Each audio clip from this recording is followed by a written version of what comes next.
apparently if you repeat a word quickly enough, lots of times, it starts to lose its meaning. Apple, apple, apple, apple, apple, apple, apple, apple, apple, apple, apple, apple, apple, apple, apple, apple, apple, apple. Can get a bit weird. Anyway, the point is that once we humans see or hear something more than a few times, the initial impact tends to diminish and our brains start to lose the importance or meaning of whatever it is. And something similar seems to have happened with our collective consciousness when it comes to the tsunami of information that washes over all of us every second of every day in our modern 24/7 connected, social media saturated existences. Perfect example from the world of climate change is just how acclimatized we've all become to the misinformation and disinformation pumped out by some of our largest global corporate entities to convince us that their activities are perfectly harmless and environmentally friendly. Even the phrase we use to describe the phenomenon has kind of lost its meaning through decades of overuse in the media. And of course, that loss of impact and meaning suits the big corporations very nicely, because the phrase I'm referring to is greenwashing.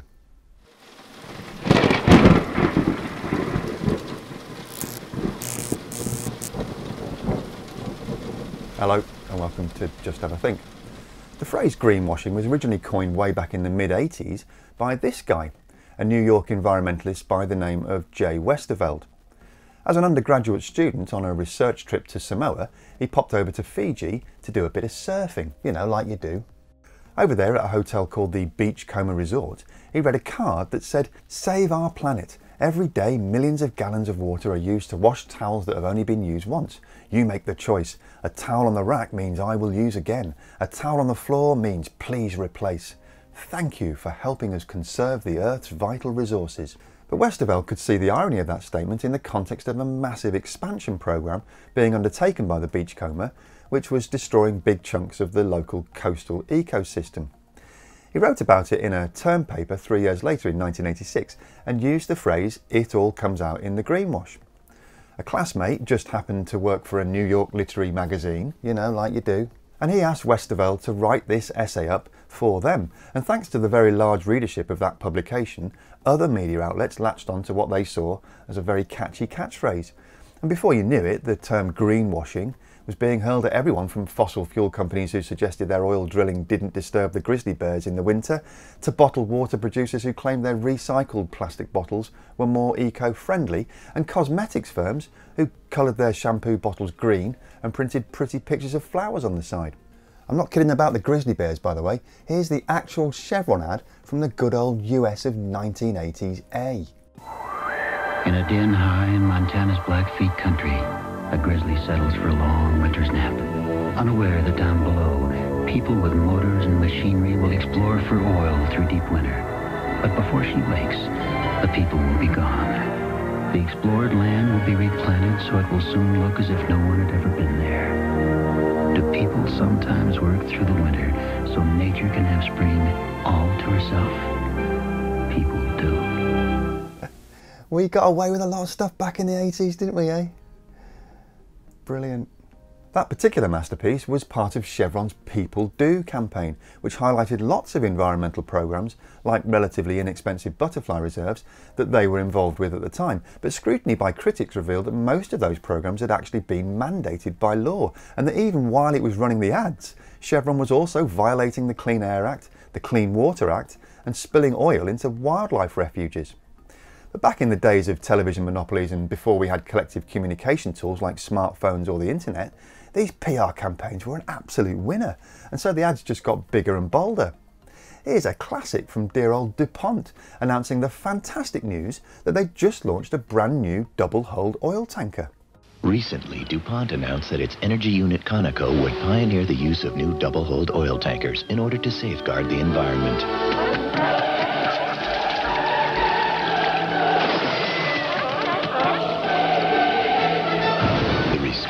Has been overwhelmingly positive.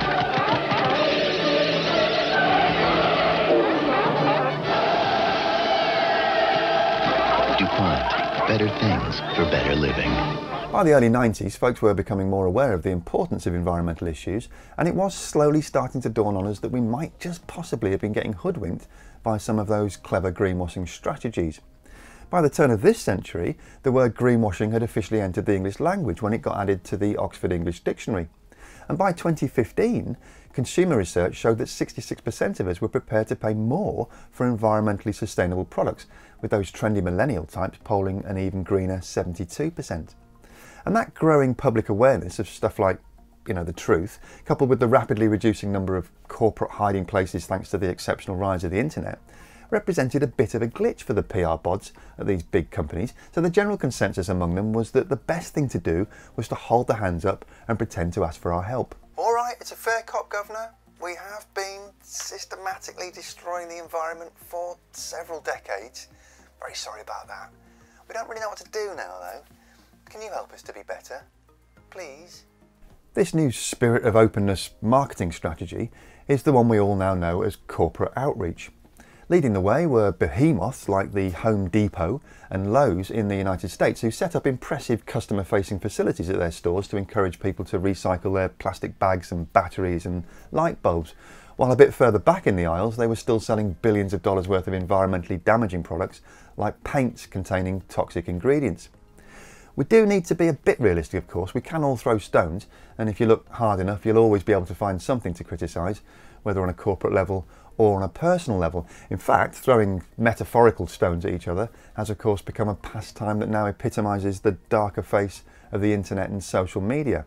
And it's a rabbit hole of never-ending mutual fault-finding down which we may all disappear if we allow ourselves to lose our collective focus.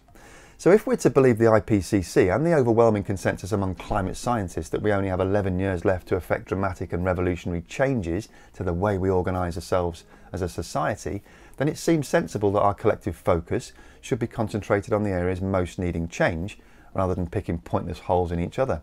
And in the context of greenwashing, if we're talking about behavioural change to rapidly bend the curve of carbon dioxide emissions down towards zero, then that scrutiny must predominantly rest at the doorstep of the fossil fuel industry.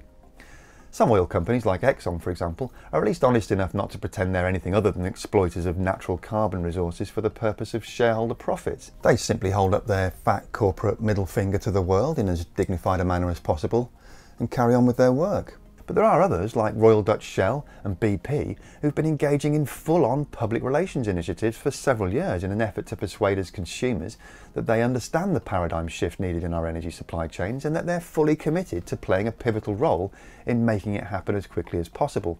As far back as 1991, Shell released their own public information video which highlighted with breathtaking accuracy precisely how climate change was happening and what the consequences of our fossil fuel burning lifestyles would be decades into the future, which is now.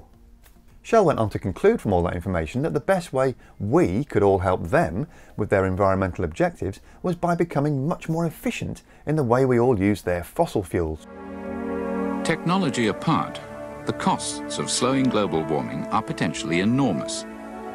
That's why the most favoured option, and the one thought most cost-effective, is a drive for greater efficiency in the way existing forms of energy are produced and used. If everyone switched to the new low-energy lights, cities the size of New York, Moscow or Bombay could each cut over 1 million tonnes of carbon dioxide emissions every year. Corporate outreach at its finest.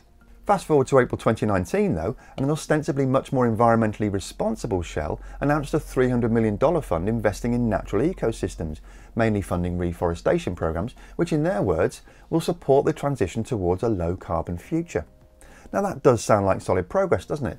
Until you set it against their annual report, which shows $25 billion of investment into oil and gas, including deep water exploration in the Gulf of Mexico and off the coast of Brazil and Mauritania, as well as 1,400 mineral leases to produce synthetic crude oil from the tar sands up in Canada. The report tells shareholders that Shell's cash engines are still oil and gas, and that its growth priorities are chemical production and deep water oil extraction.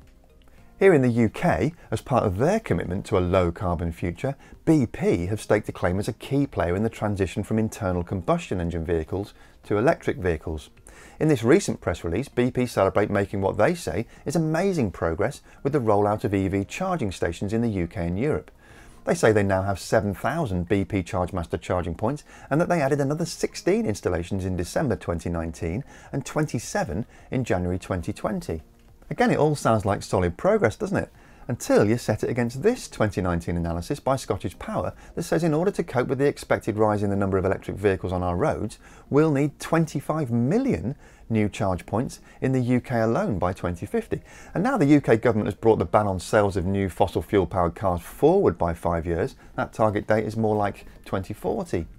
In fairness, probably about 20 million of those chargers will most likely be installed by consumers in their own homes as and when they move across to new electric vehicles. But that still leaves 5 million new chargers to be installed in 20 years. Not counting weekends and public holidays, that equates to 1,000 charging points a day, every working day between now and 2040. BP have got people who are much cleverer than me, and they've got calculators and computers and everything, so they're perfectly well aware of these numbers. And yet the achievement of 43 new charge points in 2 months is something BP suggests is a cause for great celebration.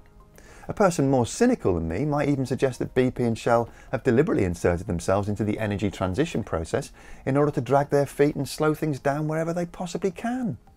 According to this 2019 report in Forbes, every year the world's top 5 publicly owned oil and gas companies spend about $200 million to control, delay or block policies designed to help meet the targets set out in Paris in 2015. And the top 2 highest spending lobbyists? Well, that would be BP on $53 million, followed by Shell on $49 million, ahead of Exxon on $41 million, and Chevron and Total at number 4 and 5 with only $29 million each.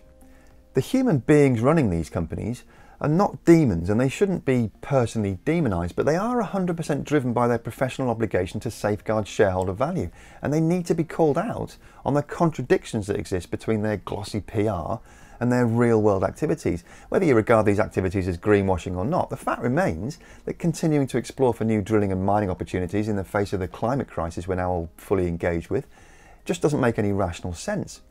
So here's a few things we can do to make a collective impact. Find out what your bank is invested in and what their own corporate greenwash story might be. Here's a few examples of fluffy customer-facing headlines from some of the world's best-known and biggest banks, contrasted with the amount of money each of them has invested directly into fossil fuels projects in recent years. If your bank still invests in fossil fuels, then think about changing to a bank that doesn't, and do the same with your pension if you've got one. It's your money and you get to choose what happens to it. Money from our banks and pension funds is the fuel that drives the fossil fuel companies, and that means you and I can take our money away from them and give it instead to companies working towards real climate change mitigation. Change your electricity over to a green energy supplier if you can, but be sure to check that the energy they provide does genuinely come from 100% renewable sources. Believe it or not, there are some unscrupulous players in the brave new world of zero carbon energy. If you can do it, then getting rid of your internal combustion engine vehicle completely is a really great move.